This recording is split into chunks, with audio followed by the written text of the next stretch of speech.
বাচ্চার নাভি ফুলে উঠছে বা কান্নাকাটি করলে নাভিটা উঁচু হয়ে যাচ্ছে বা নাভিতে হাত দিলে গুড়গুড় আওয়াজ বা ফিলিংস পাচ্ছেন, তাহলে এই জিনিসটাকে আমরা ডাক্তারি ভাষায় আম্বিলিকাল হার্নিয়া বলে থাকি।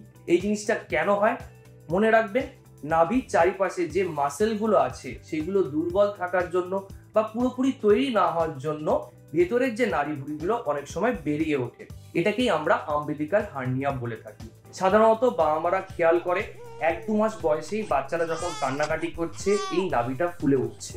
ঠিক 6 মাস পর্যন্ত এই ফোলাটা আস্তে আস্তে বাড়তে থাকে। 6 মাস পর থেকে যখন কান্নাকাটির বয়সটা চলে যায় এই নাভি ফোলাটা আস্তে আস্তে কমে যায়। সাধারণত আমরা দেখি 1 থেকে 2 বছরের মধ্যে এটা পুরোপুরি ঠিক হয়ে গেছে।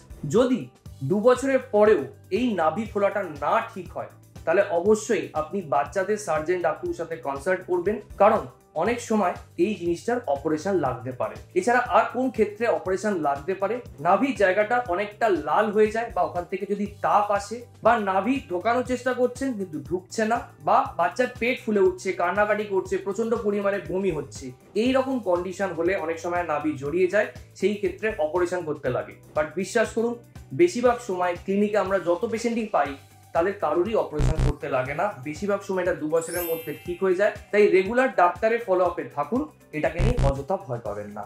নমস্কার।